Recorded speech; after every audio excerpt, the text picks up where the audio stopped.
Estimados colegas, gracias por su asistencia. Bienvenidos a su curso de gestión del potencial humano. Debería estar con ustedes, hubiera sido muy grato compartir esta sesión. Sin embargo, por compromisos adquiridos con anterioridad, en estos momentos me encuentro en la ciudad de Huancayo, pero gracias a la tecnología puedo comunicarme con ustedes. Tendremos oportunidad de compartir sesiones y otras experiencias de aprendizaje en nuestro curso de gestión del potencial humano. El marco conceptual del curso tiene que ver con la generación de valor. Estudios recientes señalan que los activos intangibles son la principal fuente de valor en las organizaciones modernas. Se estima que el 80% de este valor intangible se deriva de los activos intangibles. ¿Qué son los activos intangibles?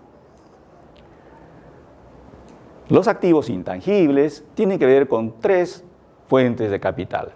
Se refieren al capital humano, al capital de información y al capital organizacional. El capital humano está constituido por las competencias estratégicas.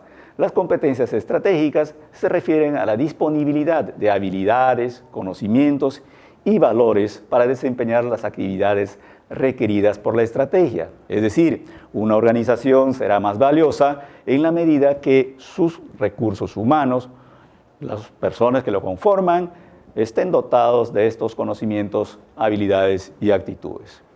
El capital de información, a su vez, está constituido también por la información estratégica. Se refiere a la disponibilidad de sistemas de información y conocimiento de aplicaciones requeridas para soportar la estrategia. La tercera fuente de capital o de valor intangible se refiere al capital organizacional y este a su vez está constituido por cuatro grandes componentes. La cultura se refiere al conocimiento y la internalización de la misión, la visión y los valores compartidos que son requeridos para soportar la estrategia. Un segundo componente del capital organizacional se refiere al liderazgo.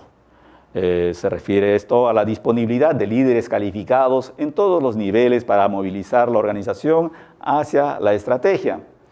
El tercer elemento viene a ser la alineación. El alineamiento de los objetivos e incentivos con la estrategia en todos los niveles de la organización. Es decir, que debe existir una relación entre el logro de los objetivos, es decir, el cumplimiento de la estrategia y los incentivos correspondientes. Y finalmente, el cuarto componente del capital organizacional está constituido por el trabajo en equipo. Esto quiere decir compartir conocimiento y personal de alto potencial. ¿Pero a qué nos referimos cuando hablamos de estrategia? Hemos estado hablando que las tres fuentes de capital se refieren fundamentalmente a la disposición de recursos para cumplir la estrategia. Bueno, la estrategia se refiere fundamentalmente a la visión, la misión y los valores que, a decir de Peter Drucker, constituyen la filosofía que adquiere, que asume cada organización, que a su vez constituye un compromiso con la sociedad. Alrededor de esta estrategia se configura la organización que funciona en el marco de una infraestructura. Finalmente, la estrategia lo que hace es construir un valor único que es valorado, que es requerido por el cliente, por el usuario o por el beneficiario. Los resultados finales que debe de lograr una estrategia, cualquiera sea su naturaleza, sea pública o sea privada o sea social, es de lograr dos grandes propósitos: la productividad y el bienestar. Nos referimos a la productividad básicamente porque toda organización pública, privada o social requiere tener rentabilidad y servicio, pues eso generará fidelidad y supervivencia de la organización. Fidelidad de los clientes y, por tanto, digamos, supervivencia en el tiempo. Y el otro gran resultado que debe cumplir toda misión tiene que ver con el bienestar. Y el bienestar está referido a la satisfacción que debe generar los productos o servicios que genera la organización y que está configurado en su estrategia. Igualmente, debe implicar la motivación de las personas a las quienes sirve. Esto pueden ser los clientes, usuarios y beneficiarios. Se puede motivar el comportamiento de compra para que los clientes permanentemente desarrollen una fidelidad y lealtad con las marcas. En este sentido, cuando hablamos de estrategia, nos estamos refiriendo concretamente a que la organización tiene muy claramente definido lo que es su visión, su misión, sus valores y sus objetivos estratégicos, de tal manera que generen un valor único que sea aceptado, requerido por sus clientes, usuarios o beneficiarios. En este sentido, crear el potencial humano constituye una ventaja competitiva porque desarrolla capacidades organizacionales requeridas por la organización para crear productos y servicios que son valorados por los clientes. Es decir, a través de esas capacidades organizacionales, las empresas, instituciones desarrollan bienes o servicios que son necesarios para los clientes. Y el otro, ¿por qué el potencial humano es una ventaja competitiva? También es porque desarrolla habilidades personales para comprender las necesidades del mercado. Tradicionalmente, el gestor de recursos humanos fundamentalmente era un proveedor de servicios. Las tendencias modernas, sin embargo, exigen que valore permanentemente en qué medida las personas que constituyen la organización están realmente comprometidos con el servicio al cliente o con las necesidades del mercado. También el potencial humano constituye una ventaja competitiva porque desarrolla prácticas de gestión humana para contribuir al valor organizacional, es decir, adecúa sus prácticas, adecúa sus procesos, sus sistemas, sus procedimientos para que podamos desarrollar personas que realmente respondan a las necesidades del cliente. También constituye una ventaja competitiva en la medida que organiza sus funciones y sus tareas para entregar valor a sus clientes, la formación de las personas y el hacer estudios permanentes de en qué medida estamos satisfaciendo al cliente constituye un trabajo de interés que contribuye a generar ventaja competitiva. Crear estrategias para desarrollar culturas de alto desempeño es un componente de ventaja competitiva, es decir, cuando una organización genera competencias de alto desempeño, pues difícilmente podrá ser superado por la competencia. También aporta al desarrollo y ejecución de la estrategia del negocio, en la medida que está comprometido como socio estratégico de la gerencia para generar valor organizacional. ¿Cuáles son, desde esta perspectiva, los objetivos de la gestión del potencial humano? Primero, contribuir al logro de la misión y visión de la institución. No hay otra función más importante u otro objetivo más importante que contribuir a este logro de la misión y en ese sentido constituirse en un socio estratégico de las gerencias. El segundo objetivo es contribuir al logro de los objetivos institucionales, es decir, a atender las necesidades de sus clientes internos y externos. Normalmente hemos tenido que este era el objetivo fundamental de gestión de potencial humano, es decir, proveer, entrenar, mantener y desarrollar a los recursos humanos de la organización. Un cuarto objetivo es el de mantener un clima organizacional positivo, es decir, establecer condiciones organizacionales, desarrollar estilos de liderazgo que posibiliten una interacción positiva entre los colaboradores y la organización. Otros objetivos de la gestión del potencial humano tienen que ver con propiciar el incremento de la calidad de vida en el trabajo.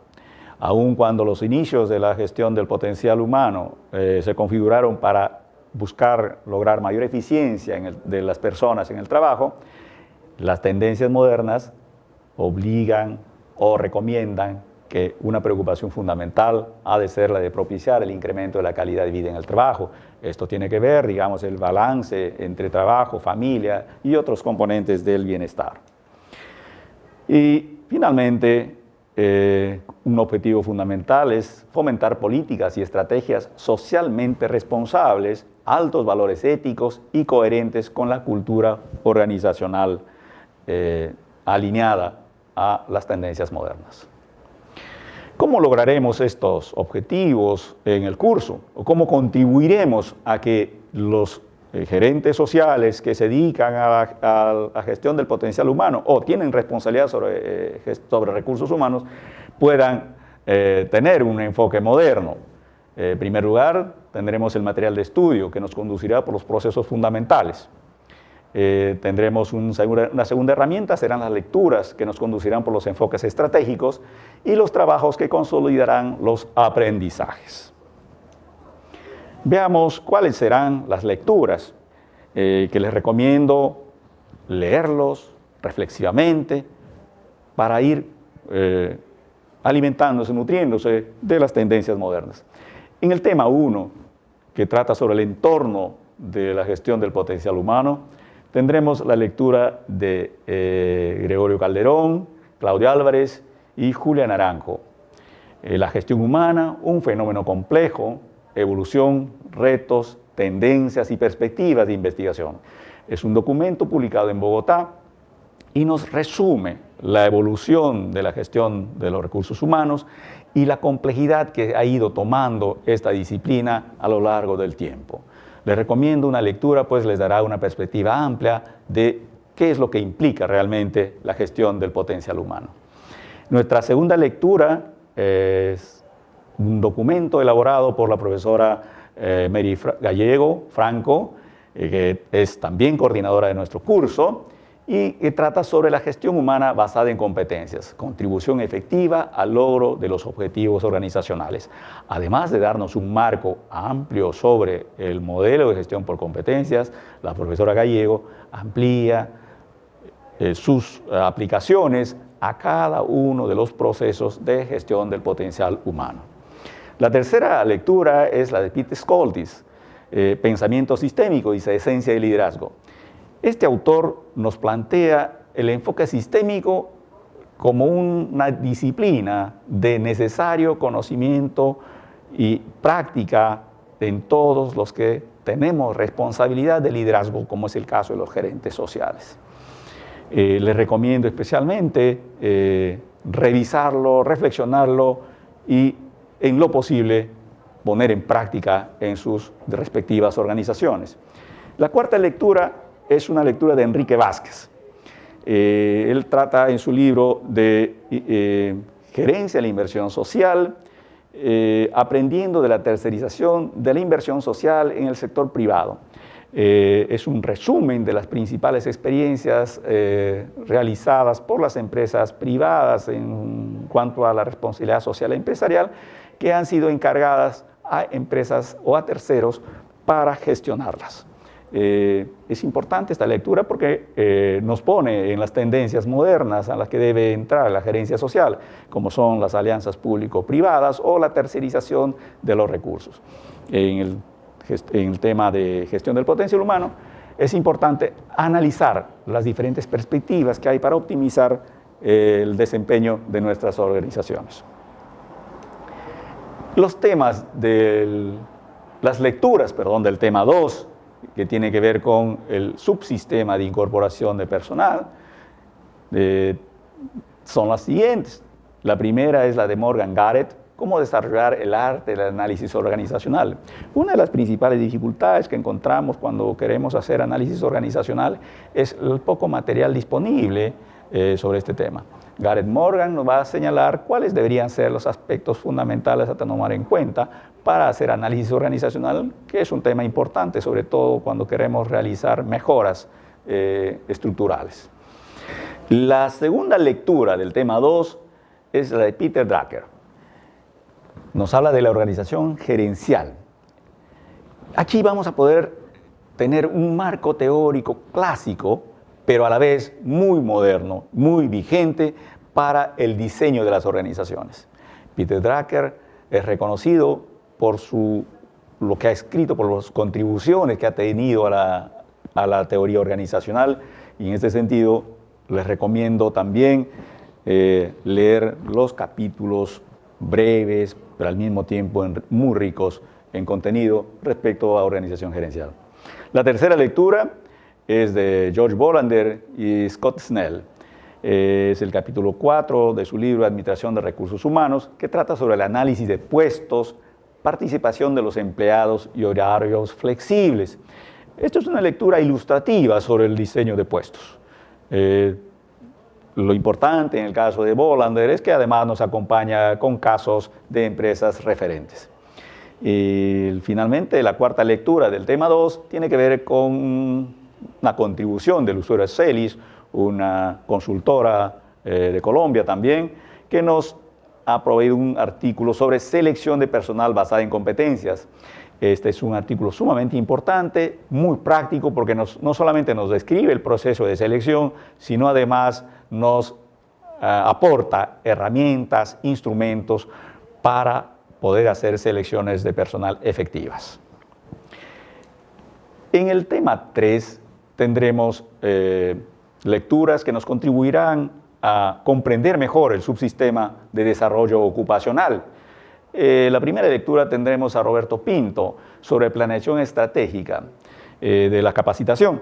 Esta es una lectura breve que, sin embargo, nos situará en cuáles deberían ser las actividades a realizar, a tener en cuenta para planear estratégicamente la capacitación del personal.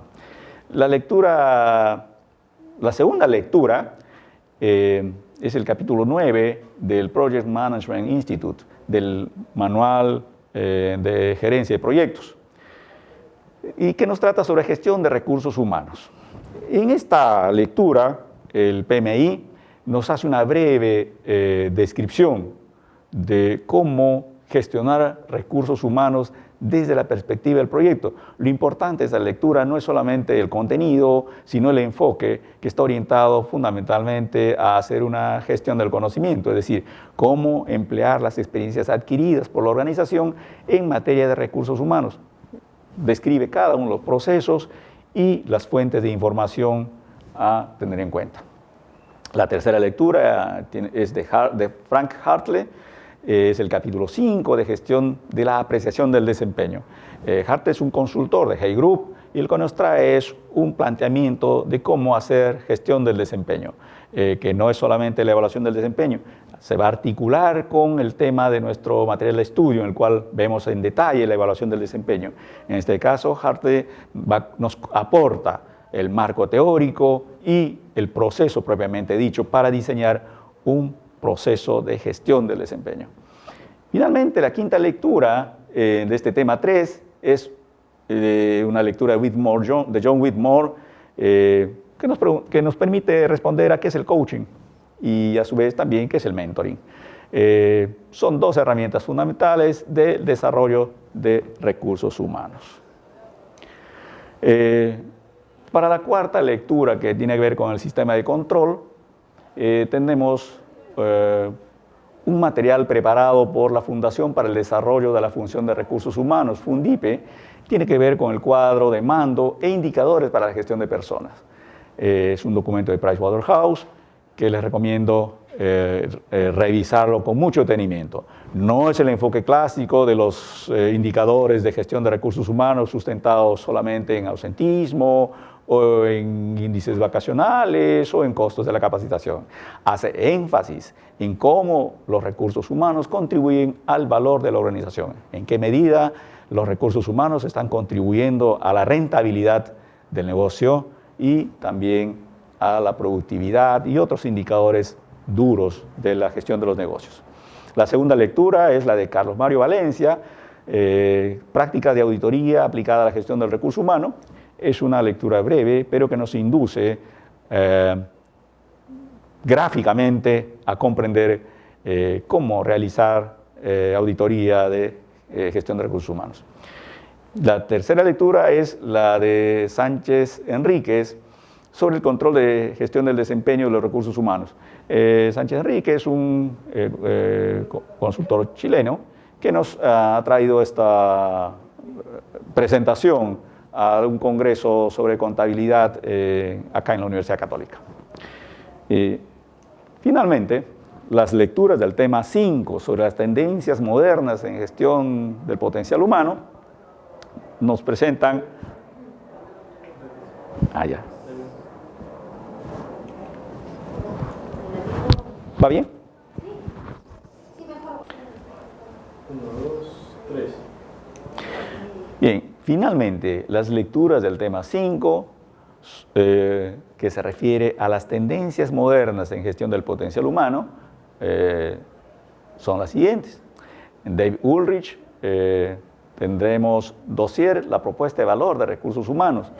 Esta lectura nos pondrá realmente en contacto con las últimas tendencias en gestión del potencial humano, es decir, cómo gestión de potencial humano genera valor para la organización. La segunda lectura es la de Bolander también, el capítulo 16 sobre desarrollo de sistemas de trabajo de alto desempeño. Si bien es cierto, este era un tema fundamentalmente de las áreas operativas de las organizaciones, justamente las tendencias modernas, como las que plantea Ulrich, exigen que recursos humanos sea un contribuyente a generar culturas de alto desempeño. Este es el tema que nos plantea Bolander. En la tercera lectura tenemos a Lussier y a Shua sobre liderazgo de cultura, ética y diversidad, que son temas de vigencia en nuestro quehacer como gerentes sociales. Cada vez más la importancia del gerente social en el manejo de los temas vinculados a cultura y diversidad son preponderantes. Y el tema de la ética es un valor altamente desarrollado y promovido por nuestra universidad. En la lectura cuarta tenemos una lectura de Fernández Javier sobre la gestión del conocimiento como última frontera competitiva. Las lecturas no implican un orden secuencial, sino más bien son lecturas de referencia que recomendamos desarrollarlas con amplitud, hacer una lectura reflexiva, tomando notas al margen, preparando resúmenes o formulando mapas conceptuales, de tal manera que pueda existir una integración entre los contenidos del material de estudio que hace foco en las competencias y las lecturas que hacen énfasis en el enfoque estratégico de la gestión del potencial humano. Pues bien, desarrollados así los objetivos del curso y las lecturas planteadas para el mismo, para lograr estos objetivos, veamos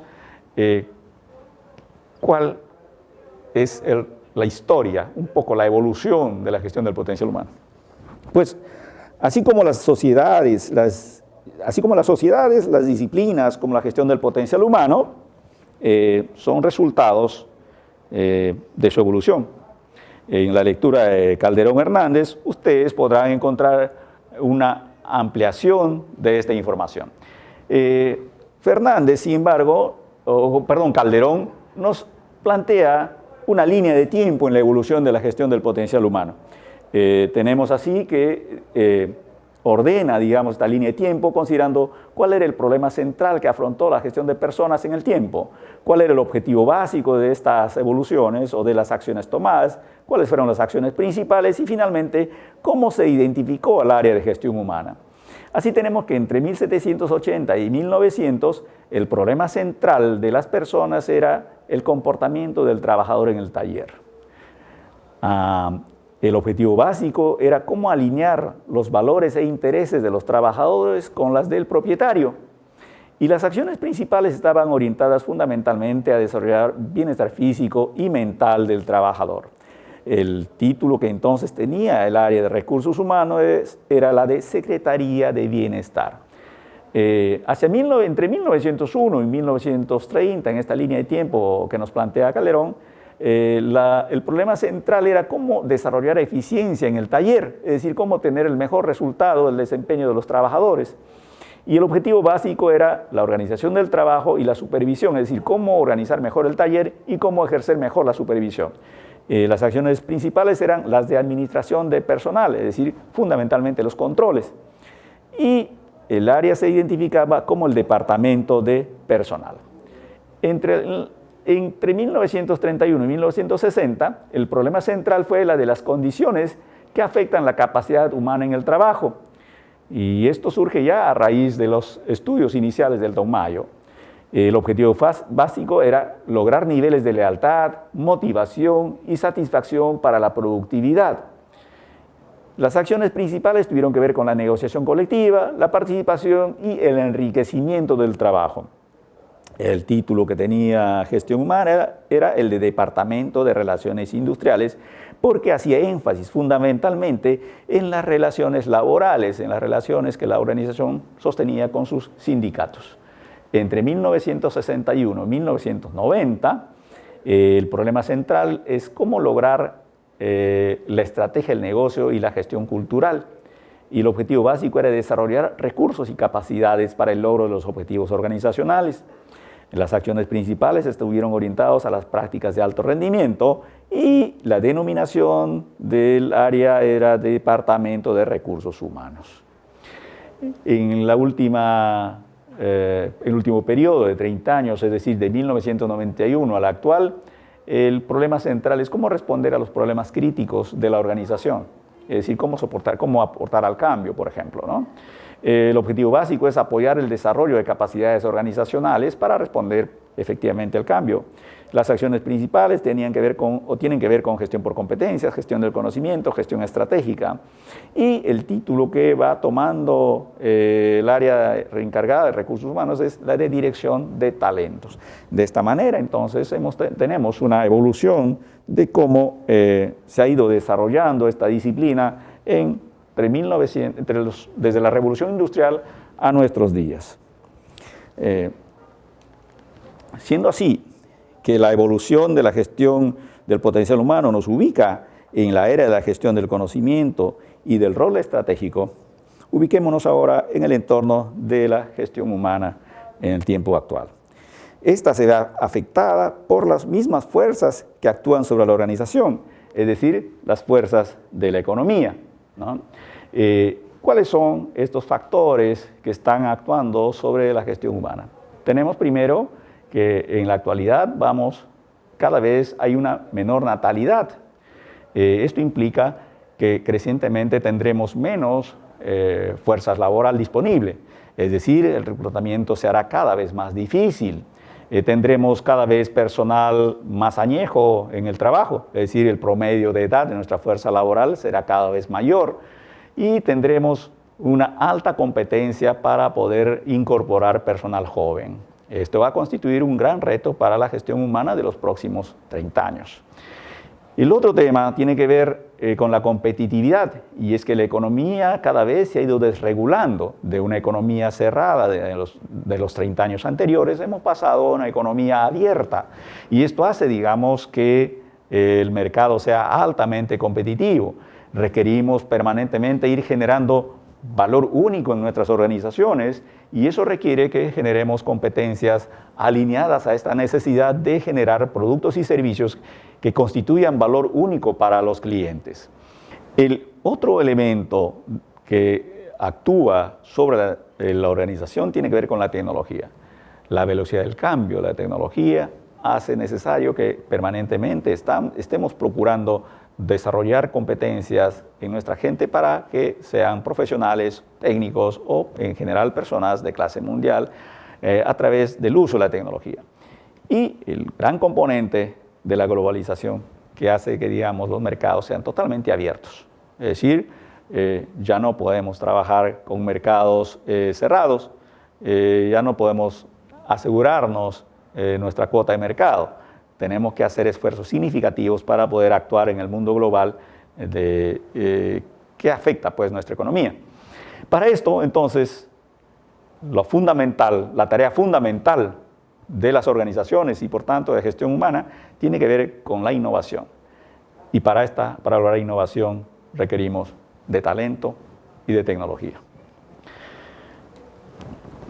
Visto así, entonces, la gestión humana se ha nutrido de las diferentes teorías aplicadas a la organización. Todas ellas han procurado identificar factores que contribuyan a mejorar el desempeño, la eficiencia del personal. En la lectura de Calderón Hernández encontrarán el detalle de los mismos. Además de la resonancia y vigencia sostenida de la teoría de relaciones humanas, surgida a través de los estudios de Elton Mayo, la teoría de sistemas, desde su planteamiento hacia 1950 por Bethan Laflay, así como el modelo de competencias desarrollado inicialmente por McClellan, tienen vigencia en el mundo actual. Esta teoría plantea que la realidad se configura por eventos interactuantes y mutuamente dependientes. Así tenemos que las organizaciones funcionan como un proceso en la que, digamos, hay unas entradas que energizan la organización, que vienen a ser las necesidades de los clientes, y a través de un conjunto de subsistemas, van a generar servicios o salidas organizacionales que van a satisfacer las necesidades de la organización. Y la organización es vista actuando dentro de un subsistema ambiental o de entorno, y que a su vez está constituido por un subsistema estratégico, un subsistema tecnológico, un subsistema de dirección, un subsistema humano-cultural y un subsistema estructural.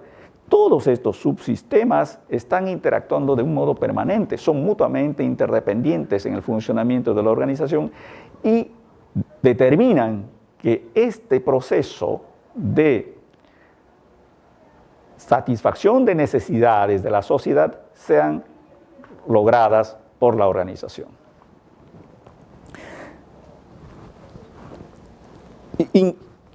Implica entonces, en relación al enfoque del sistema, aplicar a la organización un modelo como el que nos plantea Peter Skoldis, que él llama el modelo CIPOC, y que se resume, digamos, en los proveedores, que son los que plantean los suministros, los insumos, los procesos que se realizan en la organización, procesos de transformación para convertir estos insumos en unos productos, las operaciones, o sea, producción, es decir, todas las aplicaciones de máquinas, equipos, métodos, etcétera, para transformar estos insumos en productos que a su vez llegan a los clientes. En la medida que esto funciona de un modo fluido, armónico, que los procesos fluyen, se logrará el propósito de la organización, que es adquisición y aplicación exitosa de las capacidades y logros de las características de calidad que permitan la satisfacción de los clientes. Finalmente, el propósito de toda organización es satisfacer las necesidades del cliente, pero no solamente, según Skoldis, no basta con la satisfacción de las necesidades del cliente, sino que esa satisfacción sea exitosa, es decir, sea plena. De esta manera, el enfoque sistémico y la organización nos permite visualizar que todo en la organización funciona de un modo armónico. En toda organización, cualquiera sea su naturaleza, funciona este sistema, este modelo de proveedores, insumos, procesos, productos y clientes. Los proveedores son los que nos proveen los insumos, los procesos, son las acciones de transformación, los productos son los que han sido pensados en la satisfacción del cliente, bueno, y los clientes son los que ven satisfechas sus necesidades. De tal manera que el foco de la gestión está en el cliente. Y en relación al enfoque del potencial humano, el enfoque sistémico tiene que ver más bien con la habilidad para pensar, dice, en términos de sistemas y saber cómo dirigir los sistemas. Pensar en términos de sistemas y dirigir sistemas implica, dice, primero, comprender que la organización está inmerso en un sistema mayor que es la comunidad, la nación y el mundo. Diríamos, el sistema más amplio en el que nos encontramos los seres humanos es el planeta Tierra. Luego tenemos nuestra nación y luego el país o la comunidad de la cual formamos parte. Dentro del sistema de país nosotros tenemos la organización como empresa o como institución. Somos regulados por este sistema, por el sistema del Estado. Dentro de la organización, a su vez, podemos tener gerencias, divisiones, y dentro de cada división o gerencia podemos tener departamentos. Y dentro del departamento tenemos el grupo, y dentro del grupo, como sistema, como personas, somos también un sistema, el sistema personal. Y entonces el departamento tiene sus intereses o propósitos, que integra, los intereses y propósitos del individuo. Estos, a su vez, se integran en los intereses y propósitos del departamento. Los del departamento se integran en los intereses y propósitos de la división, y los intereses de la división se integran en el interés o propósito de la organización. Y la organización debe integrarse en el propósito, el interés de la comunidad o la nación y el mundo. Cuando hablamos entonces de organizaciones globales, lo que estamos procurando es que todo este sistema integrado va a responder al interés o propósito de la comunidad, la nación o el mundo. Pensar entonces en términos de sistemas y dirigir sistemas implica comprender que todos formamos parte y estamos interactuando con el mundo. Dependemos del mundo y el mundo también, de una manera u otra, depende de nosotros, de cómo consumimos y de los aportes que le hacemos en términos de talento o en términos de economía. Llevado este enfoque sistémico a la gestión de recursos humanos, en relación al enfoque de nuestro curso, este se configura desde la teoría de sistemas en su estructura y la teoría de competencias en sus contenidos. Así tenemos que vamos a desarrollar en el curso el subsistema de ingreso. Tenemos un subsistema de ingreso, un subsistema de desarrollo ocupacional, un subsistema de control. Y vamos a estar viendo también el subsistema de compensaciones. Todo esto para poder contribuir a que nuestras organizaciones puedan proveer servicios que aporten valor único a nuestros clientes. Bueno, hemos visto entonces uno de los principales modelos teóricos sobre los cuales se sustenta el curso. Veamos ahora sobre el tema de la teoría de las competencias. La teoría de las competencias surge hacia los años 50 del siglo pasado, con las investigaciones de David McClelland, pero cobra vigencia en los últimos 20 años. Esta teoría sostiene que las competencias constituyen el factor clave de las personas en la medida que, según McClelland, es aquello que realmente causa un rendimiento superior en el trabajo.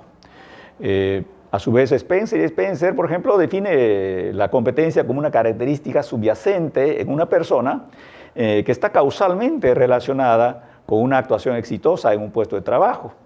Eso lo que nos quiere decir es que las competencias están constituidas por conocimientos, por habilidades, por actitudes, por características personales como los valores, etc. Entonces, las competencias vienen a ser propias de la organización y son aquellas que generan valor para esta. Visto desde el modelo, la integración de las competencias y la teoría de sistemas, configuran un modelo de gestión integrada. Cuando nosotros entonces nos referimos a un modelo de gestión integrada de potencial humano, lo que nos referimos es fundamentalmente a cómo el enfoque de sistemas, es decir, de actividades, eventos interactuantes e interdependientes, se integran con el modelo de competencias, es que vamos a poder tener un modelo de gestión humana integrada. Y entonces podemos ver que los diferentes procesos de gestión humana cada vez se van haciendo más complicados o más complejos. Si bien es cierto, tenemos procesos de selección, gestión del desempeño, valoración de potencial, planificación de sucesiones, planes de carrera, etc. Podemos ver que estos ya no son los procesos clásicos de gestión humana, sino que a raíz de la integración del modelo de competencias y el enfoque de sistemas, se han ido configurando cada vez enfoques que contribuyen a la generación de valor.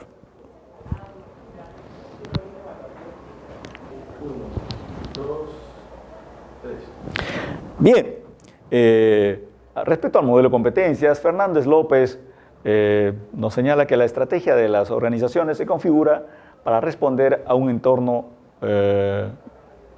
constituido por el mercado o institucional. La estrategia se configura a su vez para su ejecución en una estructura, es decir, una distribución del trabajo, normas y políticas, etcétera, para gestionarla. Y a su vez la estructura se configura puestos, es decir, unidades de trabajo que requieren de una persona para su ejecución.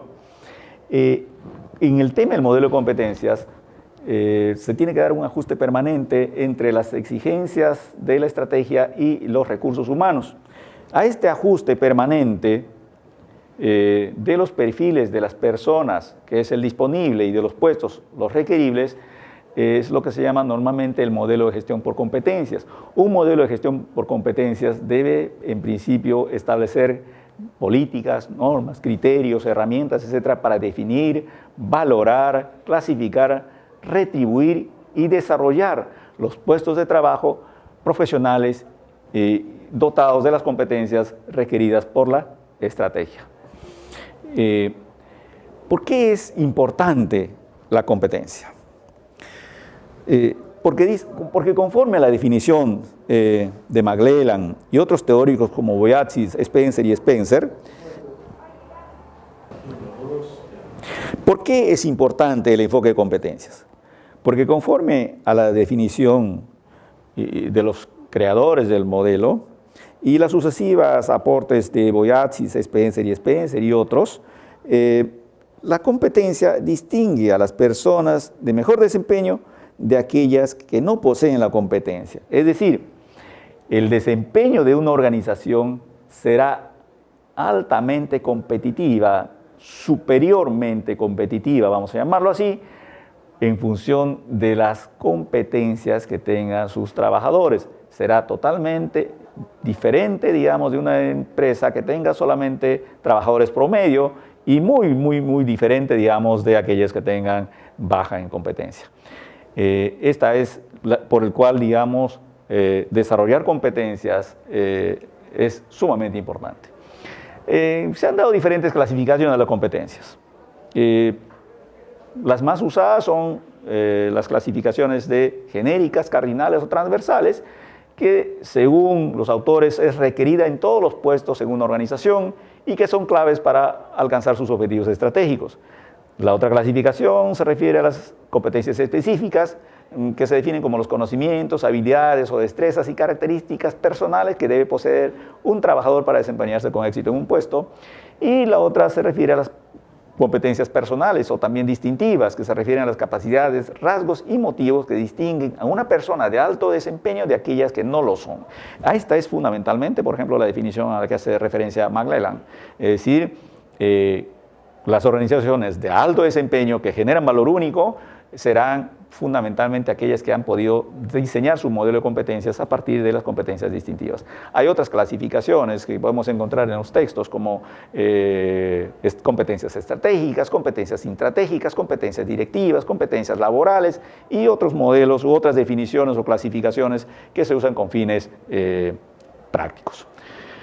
Para desarrollar competencias también tenemos que seguir ciertos parámetros o ciertos pasos. Las competencias en principio están configuradas por conocimientos, por habilidades y por actitudes o comportamientos. Las etapas del desarrollo de una competencia tienen que ver con una etapa inicial cognitiva, es decir, por la adquisición de conocimientos, pero el conocimiento puro no constituye competencia.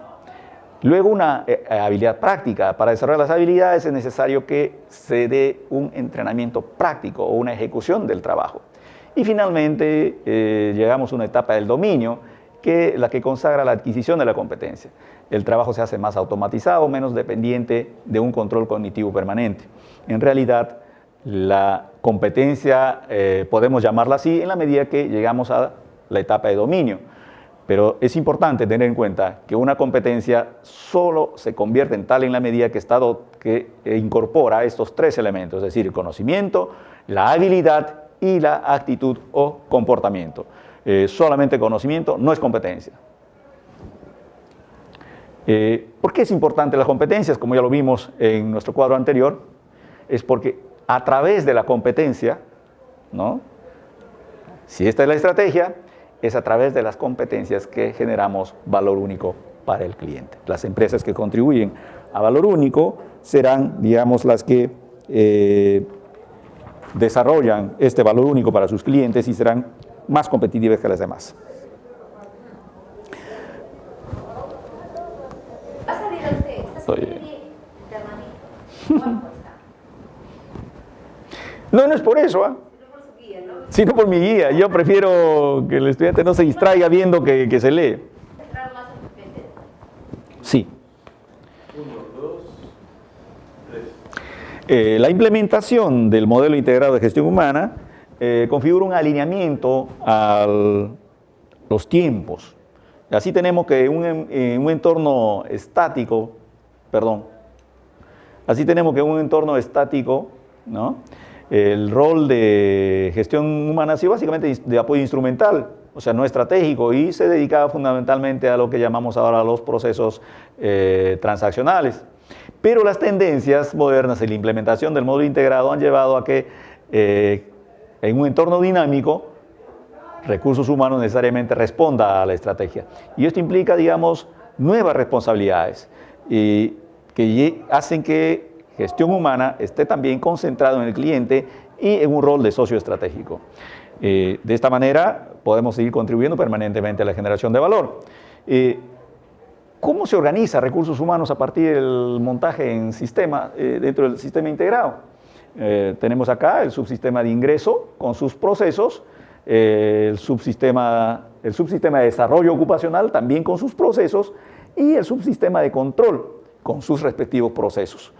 Todo esto está montado sobre el modelo de competencias. Entonces tenemos el enfoque de sistemas con el modelo de competencias que lo sustenta. El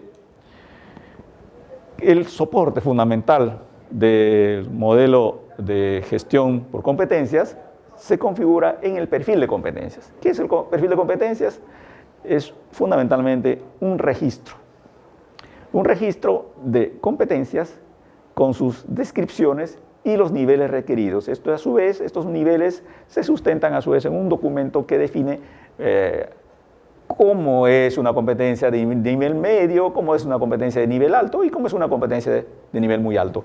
Todo esto lo van a ver ustedes en su material de estudio, pero además estas láminas van a ser publicadas en la plataforma del curso, de tal manera que no se preocupen ustedes por desarrollar copias o de otra manera.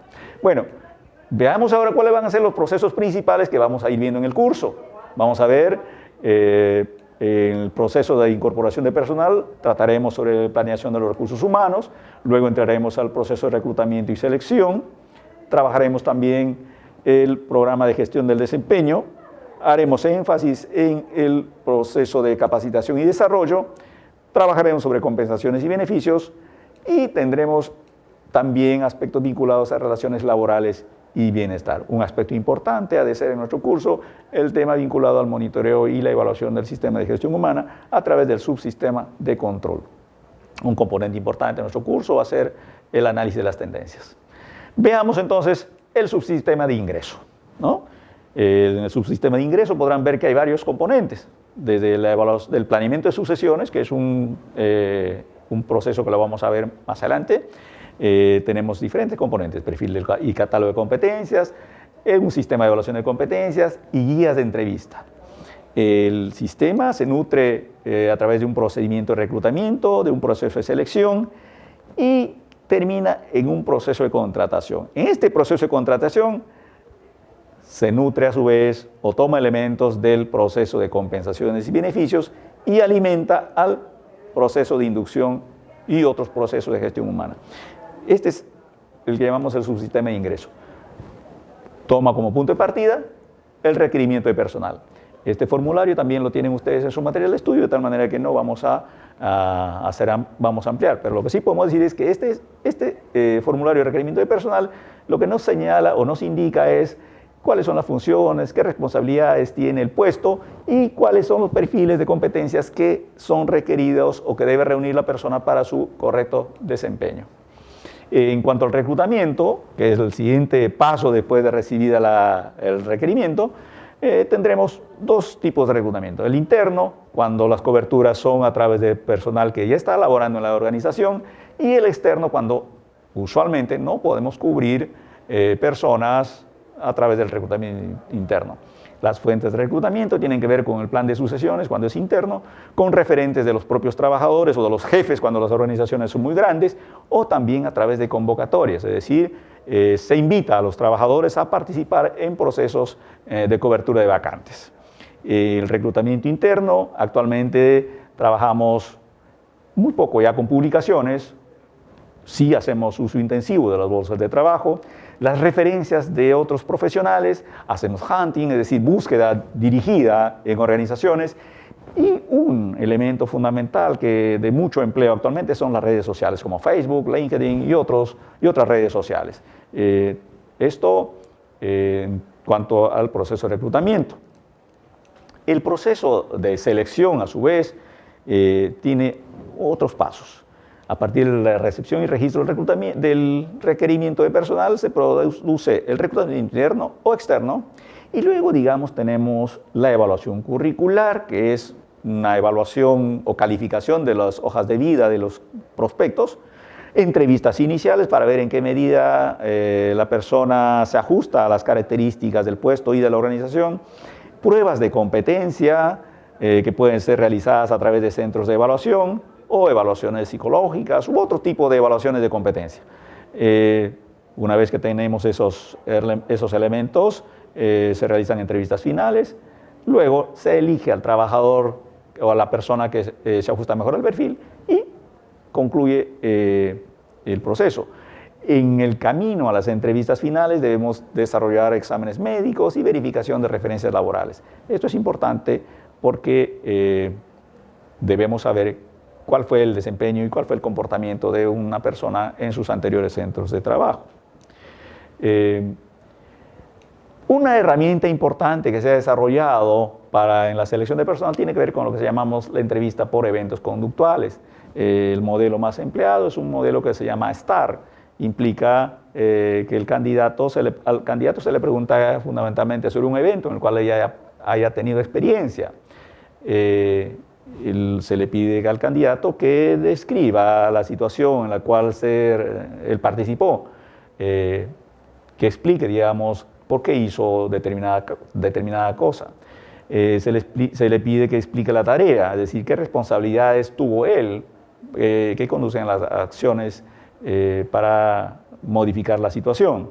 Luego, él debe describir qué acciones tomó, qué hizo y cómo lo hizo, qué dijo, cómo lo dijo, para poder manejar esta situación y finalmente nos debe describir el resultado. Lo ideal es que frente a la pregunta el candidato reúna o nos dé la información integrada de estos 4 elementos. Cuando no nos da esa respuesta integrada, entonces debemos ir preguntando punto por punto. A eso se llama una STAR completa, ¿no? Dice, la STAR completa es que la descripción dada por el entrevistado contiene los 4 elementos. Lograr que se den esos 4 elementos es fundamentalmente la tarea del entrevistador. En la lectura de CELIS tendremos una descripción más precisa de esta técnica. Finalmente, las competencias tienen que ser calificadas porque se sustentan, digamos, en poder identificar cuáles son los candidatos o quiénes son los que reúnen realmente las competencias requeridas por el puesto. Entonces, podemos tener un modelo de una escala de 5 niveles, en el que, digamos, el nivel 5 se define como bastante más que aceptable, dice significativamente por encima del criterio que se requiere para una feliz realización del trabajo. El nivel 4 sería más que aceptable, dice por lo general excede el criterio referente a la calidad y cantidad del comportamiento que se requiere.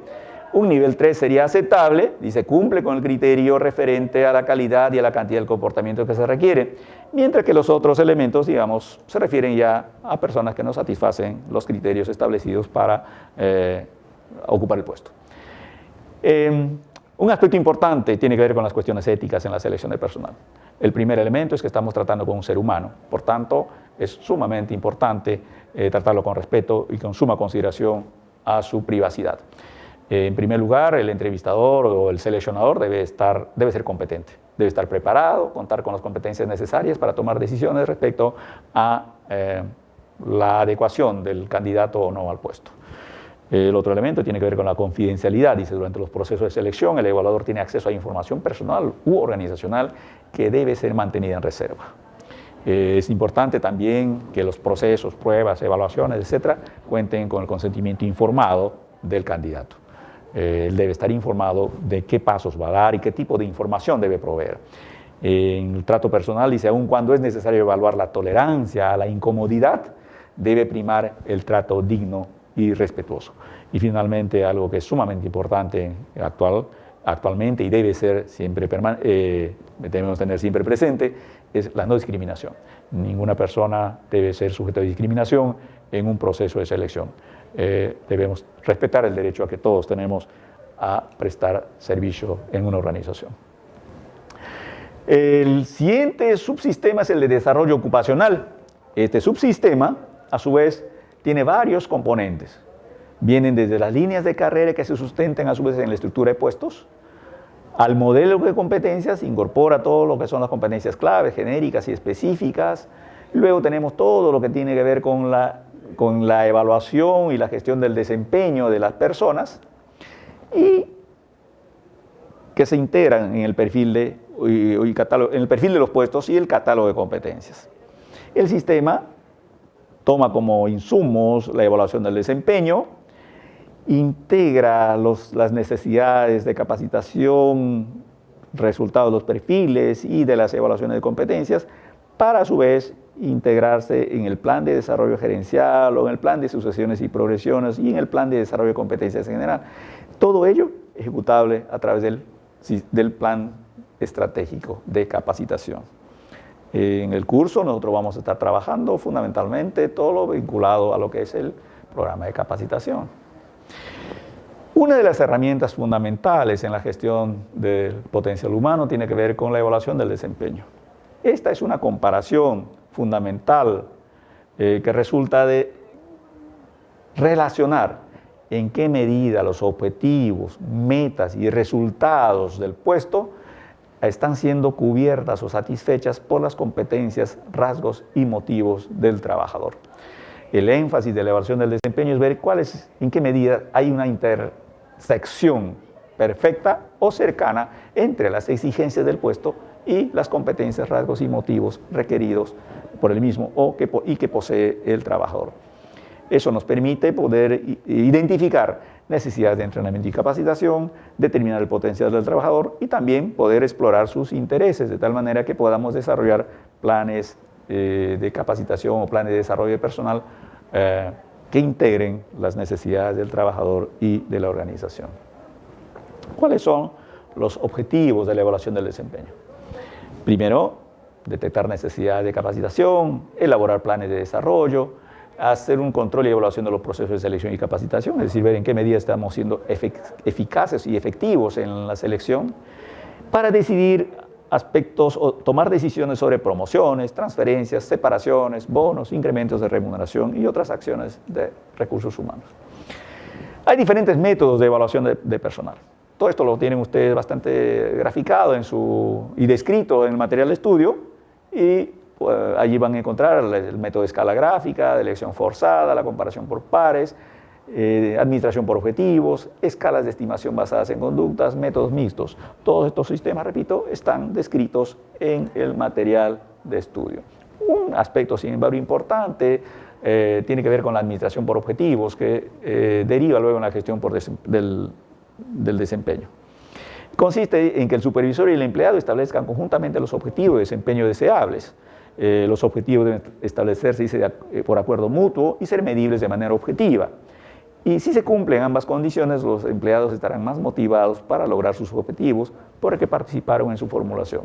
La gestión del desempeño por objetivos y resultados se sustenta en los modelos participativos que generan compromiso de los trabajadores. La gestión del desempeño por objetivos y competencias se sustenta en formularios de esta naturaleza, ¿no? En la cual ustedes tienen los objetivos, los criterios de desempeño establecidos para darse como válidos y fundamentalmente es un proceso de revisión del jefe que va indicando cuáles son los procesos, cuáles son los progresos y resultados que va logrando el colaborador en el tiempo. El otro tema crítico en el sistema de evaluación del desempeño tiene que ver con quién evalúa. Entonces hay organizaciones donde se consideran autoevaluaciones en las cuales cada colaborador se evalúa a sí mismo sobre los mismos criterios que luego es evaluado por el jefe inmediato. También hay modelos en el cual se evalúa el jefe y el colaborador, el equipo de trabajo, también comisiones de evaluación y los últimos 20 años o 30 años ha surgido el método de la evaluación 360. En la evaluación 360 lo que tenemos es el trabajador como foco y es evaluado por compañeros de trabajo, por clientes externos, por el supervisor, por otros colaboradores, por personas que le reportan y también por clientes internos. Esto permite una visión amplia de cuál es el desempeño y el comportamiento del colaborador con sus diferentes clientes. Se utiliza fundamentalmente en la evaluación de personal directivo. Y la herramienta básica, final, a través de la cual se traduce la evaluación del desempeño es el registro. Y podrán ver ustedes que acá tenemos las competencias. Acá tenemos unas competencias y aquí tenemos los criterios de calificación y las categorías de calificación correspondientes con campos para los comentarios. En cuanto al diseño y la implementación de un sistema de evaluación del desempeño, tiene su punto de partida en los planes, en la estrategia y los planes del negocio que nos configuran o de los cuales derivan las competencias o indicadores de desempeño. Se diseñan los registros. Estos registros y en general el diseño se sustentan a su vez en la estructura, en los puestos, que nos permiten determinar grupos ocupacionales en la medida que no todas las competencias son aplicables a todos los trabajadores. ¿Cuáles son las competencias en materia de evaluación? ¿Cuáles son a su vez los indicadores de potencial que vamos a evaluar y que debemos tener en cuenta, digamos, en el momento de la evaluación? Cuando tenemos todas estas herramientas, entramos al proceso de implantación, que implica, digamos, una inducción de los evaluadores, la evaluación y el procesamiento y la retroinformación. Herramientas auxiliares son el procedimiento de evaluación y un aplicativo informático para acelerar el proceso de obtención de resultados. Dentro del proceso de capacitación del personal, como integrante del subsistema de desarrollo ocupacional, tenemos que el plan de capacitación del personal tiene su punto de partida en los planes estratégicos, que a su vez contienen los objetivos estratégicos. Además, se alimentan o se nutren del programa de evaluación del desempeño y potencial, se nutren los planes de carrera y el plan operativo, así como los problemas que usualmente se van configurando en la organización. Como resultado de estos elementos, tenemos las necesidades organizacionales, es decir, vamos a tener necesidades organizacionales de capacitación que han sido configurados a partir del plan estratégico, a partir de la evaluación del desempeño, a partir de los planes de carrera, del plan operativo y los problemas que afectan a la organización. Estas necesidades organizacionales, como su nombre lo indica, afectan a todos los puestos, a todos los grupos ocupacionales y se refieren a conocimientos, habilidades, destrezas y actitudes, es decir, a competencias. Como resultado de las evaluaciones de desempeño, etcétera, vemos que también se generan necesidades personales en los puestos, es decir, estas son las necesidades individuales. También podemos tener necesidades a nivel de unidades organizativas, es decir, necesidades que tienen todos los trabajadores. Mediante las políticas jerarquizamos las necesidades y determinamos cuáles son importantes y cuáles no, cuáles son urgentes y cuáles no. Y eso es lo que vamos a incluir realmente en los programas de capacitación y desarrollo personal. El plan de capacitación y desarrollo personal estará constituido por acciones o por programas referidos a grupos ocupacionales, a programas individuales y también a áreas funcionales o a programas especiales y gerenciales en los cuales vamos a desarrollar técnicas específicas como coaching, mentoring, tutorías, etc., ¿no? En general, un plan estratégico de capacitación tiene esta configuración. ¿Cuáles son los objetivos de la capacitación? Y esto sí lo van a desarrollar con amplitud en el material de estudio. Básicamente está relacionado a preparar al personal para que su perfil se adecue al perfil de competencias requeridos por el puesto. El proceso de capacitación desarrolla básicamente 4 grandes actividades. El diagnóstico de las necesidades de capacitación, que es básicamente que puede ser que parten desde el plan estratégico y las áreas funcionales, el diseño del plan, la ejecución del programa y la evaluación de los resultados. Un diagnóstico de necesidades de capacitación tiene que ver fundamentalmente con el análisis de la organización.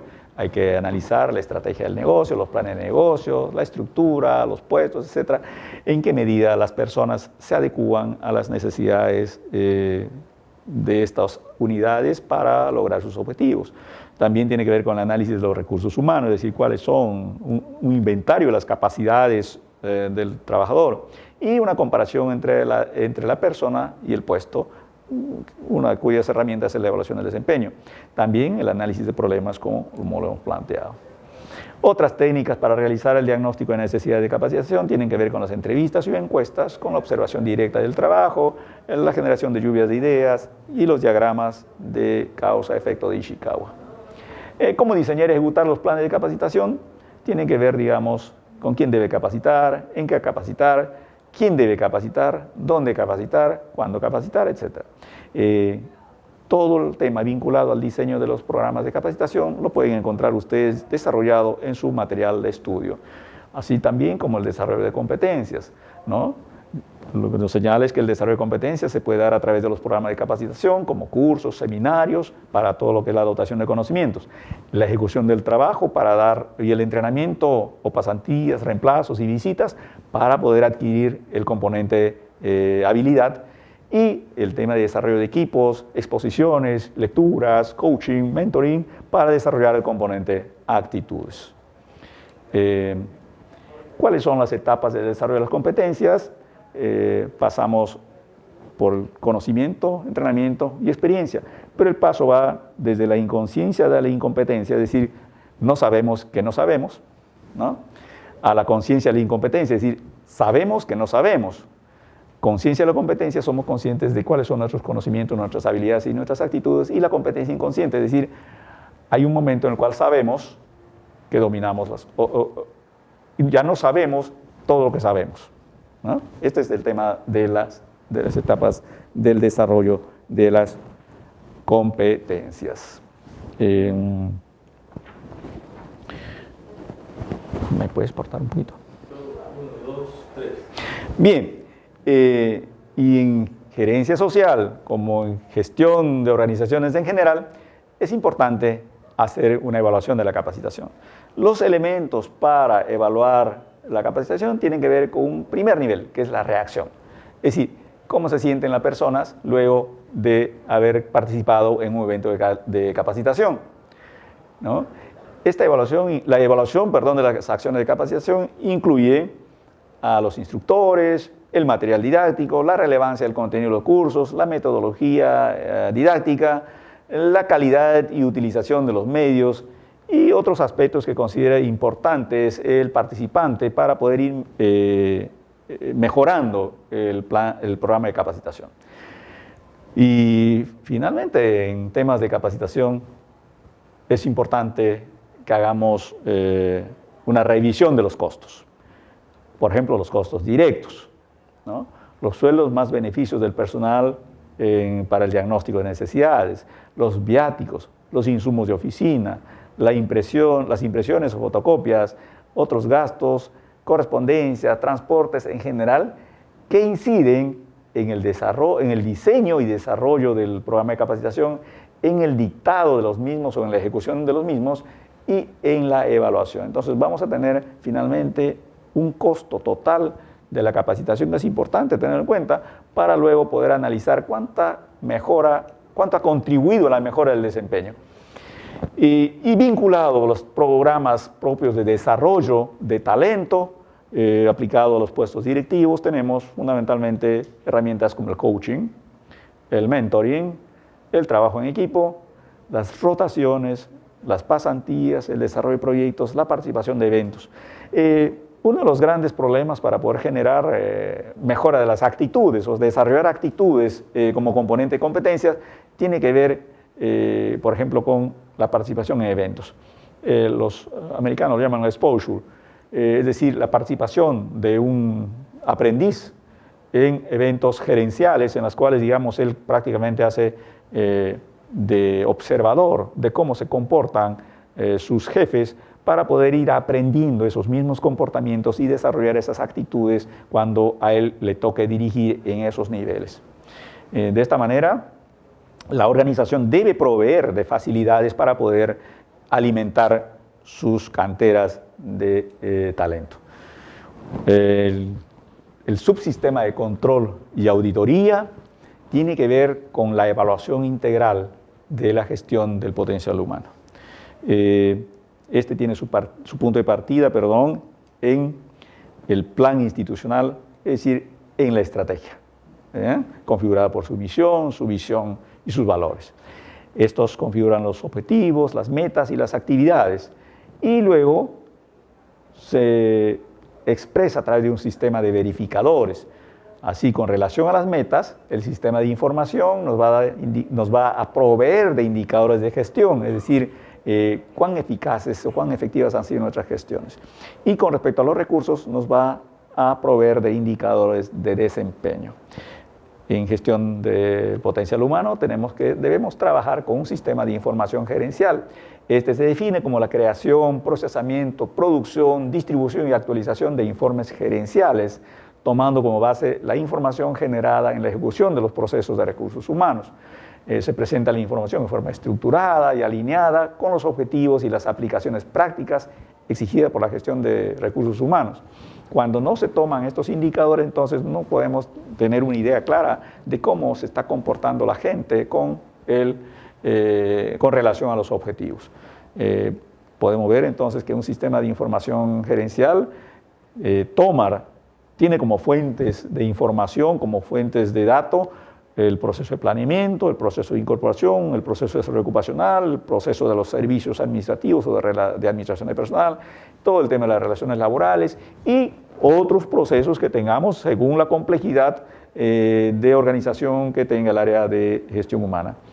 El sistema entonces se configura por la creación de los registros, el diseño de los indicadores, el procesamiento de la información, la producción de los reportes, la distribución de estos reportes a la gerencia y la actualización de los datos.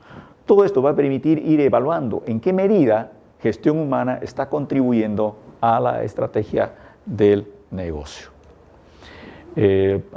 Podemos ver aquí los principales indicadores para la gestión de recursos humanos. En los casos, por ejemplo, en el proceso de planeamiento, podemos tener indicadores de cobertura de posiciones, las variaciones porcentuales de dotación de personal permanente con respecto a periodos anteriores, las variaciones de personal con respecto a un año promedio, variaciones porcentuales de dotación de personal contratado con respecto a periodos anteriores, variación de dotación de practicantes con respecto a mes anterior, por ejemplo. Entonces, en el proceso de incorporación podemos tener porcentaje de contratación de personal permanente con respecto a reclutado para poder medir la eficacia del programa de reclutamiento, el porcentaje de candidatos seleccionados para personal permanente, candidatos seleccionados para personal contratado, índices de capacitación, índices de potencial, índices de competencia, índices de succesiones críticas, en fin.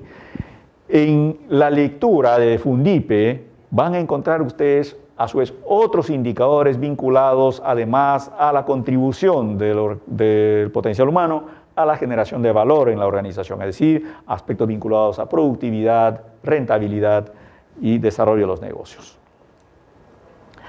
Dentro del subsistema de desarrollo, dentro del subsistema de control, tenemos la auditoría de gestión del potencial humano. Esta se define como las actividades relacionadas con el personal que generan altos costos y guardan una directa relación con la productividad y la calidad. Es importante también porque es necesario asegurar y perfeccionar los procesos y prácticas que han venido dando buenos resultados. Las actividades desarrolladas, el tiempo invertido y sus costos deben estar alineados al plan estratégico. Entonces, evaluar en qué medida estos componentes de la gestión del potencial humano están realmente contribuyendo a generar valor y en qué medida se están empleando bien los recursos o en todo caso también aplicando las políticas, normas y procedimientos son materia de la gestión, de la auditoría aplicada a la gestión del potencial humano. Una herramienta que apareció en los últimos 20 años tiene que ver con el Balance Scorecard y el potencial del talento. Kaplan y Norton desarrollan lo que ellos llaman el mapa estratégico. Según estos autores, el mapa estratégico hace explícito las hipótesis estratégicas, es decir, explicita en qué medida la organización va a ser capaz de cumplir sus propósitos. También señalan que el mapa describe el proceso de transformación de los bienes intangibles e intangibles, es decir, los resultados financieros frente al cliente y al mercado. Esto es importante en la medida que nuestro planteamiento inicial, el planteamiento del curso, el enfoque del curso, está orientado a ver cómo gestión de potencial humano contribuye a generar valor intangible. Finalmente, dice un mapa estratégico, es una arquitectura genérica que describe la estrategia del negocio. ¿Cómo en una empresa crea valor desde esa perspectiva del Balance Scorecard? En primer lugar, digamos, el Balance Scorecard nos plantea 4 perspectivas. La perspectiva financiera, en la cual la definición es cómo creamos valor para la organización. Tiene que ver con dos componentes, productividad y crecimiento de ingresos. La perspectiva del cliente, a su vez, tiene que ver con en qué medida nosotros tenemos que ver con reclutamiento o adquisición de clientes, lo llamamos, quiere decir cómo atraemos a los clientes. Y el otro tema tiene que ver con la fidelización de los clientes. Los elementos propios de este proceso de adquisición y fidelización de clientes tienen que ver con precios, calidad, disponibilidad, servicio, imagen en general, que es la estrategia comercial fundamentalmente. Luego tenemos la perspectiva de procesos, es decir, cómo proveemos de bienes o servicios que requiere el cliente. Y la cuarta perspectiva tiene que ver con el aprendizaje y crecimiento. Y es aquí donde, digamos, hace énfasis fundamentalmente la gestión humana, porque tiene que ver con el capital humano, la información estratégica y el capital organizacional que vimos al comienzo de nuestra clase. En el primer lugar tenemos entonces el desempeño financiero. La perspectiva financiera nos va a llevar al desempeño financiero como un indicador de resultados que provee la definición tangible de valor. En cuanto a la perspectiva del cliente, nos generará la propuesta de valor al cliente que define la fuente de valor que genera la organización. Los procesos, a su vez, nos indicarán cuáles son los procesos de negocio que crean valor para el cliente y el accionista. Los activos intangibles, a su vez, deben estar alineados con la estrategia, es decir, cómo generamos estos activos intangibles. Y finalmente, las relaciones de causa-efecto definen la lógica que convierte los activos intangibles en resultados tangibles. El Balance Scorecard, entonces, lo que nos integra es, por un lado, la estrategia y los indicadores para verificar su ejecución en la compañía. ¿Cómo se da el alineamiento del capital humano con la estrategia de la organización? Podemos tener acá nosotros tenemos el mapa estratégico de la empresa, ¿no? Las perspectivas financieras del cliente, procesos internos y aprendizaje y crecimiento. Y acá tenemos el rol de recursos humanos como socio estratégico, ¿no? Tenemos el propósito es, en la perspectiva financiera, cómo agregamos valor a la organización para cumplir sus objetivos de crecimiento y productividad. Cómo nos convertimos en socio del negocio, proveyendo capital humano y cómo contribuimos, digamos, con los empleados a generarles valor para ellos, generando también un ambiente de trabajo positivo. Esta es la perspectiva del cliente, es decir, en la perspectiva del cliente para gestión humana tenemos a los accionistas y los empleados. Para los accionistas es importante, o para la gerencia es importante que desarrollemos capital humano, que tengamos una excelente relación con nuestros clientes y que tengamos excelencia operacional. Esto es dentro de la perspectiva de procesos de recursos humanos. Y desde la perspectiva del aprendizaje y crecimiento, tenemos que ver con desarrollo de sistemas de recursos humanos que agreguen valor, competencias de recursos humanos que contribuyan al logro de la estrategia y un clima positivo para la acción. De esta manera podemos alinear los requerimientos de generación de valor de la organización con la generación de valor propiamente dicho que provee recursos humanos. Bien,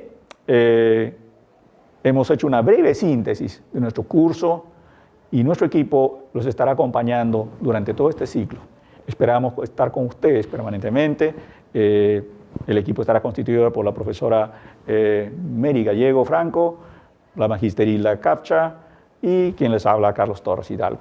Será muy grato compartir con ustedes conocimientos, experiencias y estar muy cerca las 24 horas del día.